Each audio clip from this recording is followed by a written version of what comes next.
Kingmakers IAS Academy for UPSC and TNPSC admissions. Call 9444227273.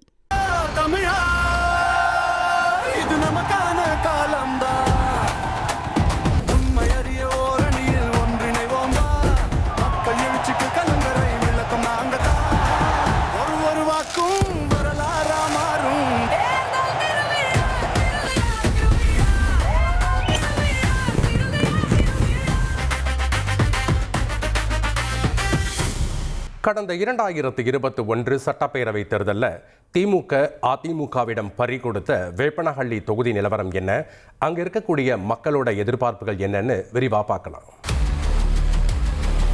மக்களே, உங்க தொகுதி பத்தி கொஞ்சம் தெரிஞ்சுக்கோங்க.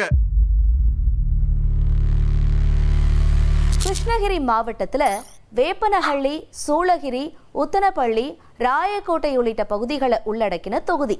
விவசாயம் செழிக்கும் பகுதியில கேரட்டு, தக்காளி, மல்லி, புதினா, பூ சாகுபடி மக்களுடைய முக்கிய வாழ்வாதாரமாக இருக்குது.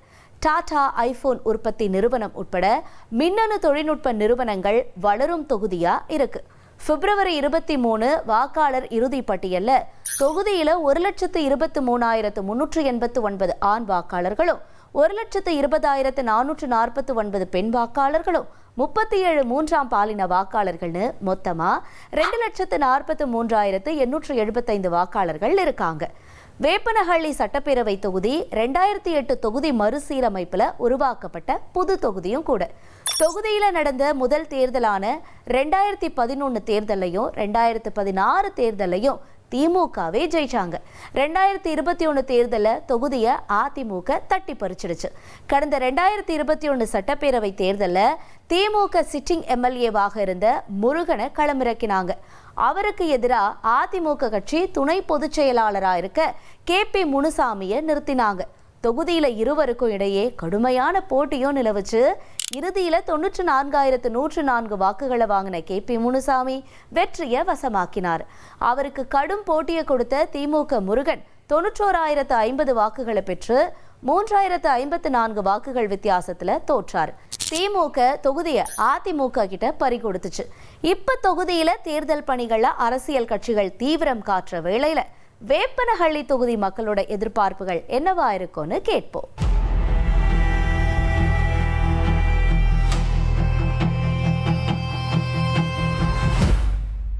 ஸ்கூலுங்களுக்கு போக்குவரத்து, பசங்களுக்கு பஸ் வசதி, ஸ்கூலுங்க தரம் உயர்த்தணும்.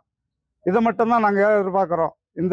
ஏன்னா இது வந்து வில்லேஜ்லேருந்து சாதாரணமாக ஒரு பஸ்ஸில் 200 பசங்க வந்து இறங்குறாங்க. இங்கிருந்து 200 பசங்க சனசந்திரத்து போகிறாங்க. இது வந்து பசங்க தொங்கின்னு போகிறாங்க. இது வந்து பசங்களுக்கு பஸ் வசதி வேணும். மின்சாரம் வந்து ரொம்ப கடுமையாக பாதிக்குது. நாங்கள் பலமுறை வந்து ஆஃபீஸுக்கு சொல்லி அது ஒன்றும் கண்டுக்கல. காலையில் 6 மணிக்கு கொடுத்தா 12 மணிக்கு ஆஃப் பண்ணிடுறாங்க. இது இல்லாத நைட்டு 12 மணிக்கு கொடுக்குறாங்க. ரொம்ப அவஸ்தைப்படுறாங்க. 12 மணியில் எழுந்து போய் தண்ணி கட்டுறதுக்கு ரொம்ப சிரமமாக இருக்குது. பெண்கள் பார்த்தீங்கன்னா ப்ரைவேட் கம்பெனிக்கு லாங் டிஸ்டன்ஸில் ட்ராவல் பண்ணி கிட்டத்தட்ட 1.5 ஹவரில் 3 ஹவர்ஸே வந்து ட்ராவலிங்காக இருக்குது, அப் அண்ட் டவுனு. அது மாதிரி கம்பெனிக்கு வந்து ட்ராவல் பண்ணிட்டு இருக்காங்க. ஒசூர் ஏரியா அந்த பக்கம் எல்லாமே. அதெல்லாம் வந்து கொஞ்சம் அந்த டைமிங்கு, அவங்களுடைய ரிஸ்க்கு அதெல்லாம் பார்த்து நம்ம ஏரியாவில் ஏதாச்சும் ஒரு தனியார் நிறுவனம் ஸ்டார்ட் பண்ணால் நல்லா இருக்கும்னு சொல்லி நினைக்கிறோம். பசங்களோட எஜுகேஷன் வந்து இன்னும் தெரியுங்களா, அது பின்னு தங்கியே இருக்காங்க. அதனால் நம்ம central government scheme, state government scheme கொடுத்து மக்களை வந்து ஊக்கப்படுத்தணும். பெண்களுக்கு வந்து இன்னும் அறியாமல் இருக்காங்க, அவங்களுக்கு வந்து தொழில் முனைவராக உருவாக்கணும். அப்புறம் சுய சார்பின்மையை அவங்க பெண்களை வந்து ஊக்கப்படுத்தணும். இங்கே வந்து எங்களுக்கு மருத்துவ வசதி இல்லை, போதிய மருத்துவ வசதி இல்லை. மலைவாழ் மக்களுக்கு எதுவுமே இல்லை. மெயினாக இங்கே வந்து நாங்கள் பண்ணுற விவசாயத்தை எல்லாமே இந்த யானைகள் வந்து எல்லாமே சேதப்படுத்திட்டு போயிடுது டோட்டலாகவே. அதுக்கு ஒரு மின்வெளி ஆரம்பிச்சு தரணும்னு கண்டிப்பாக கேட்டுக்கிறேன்.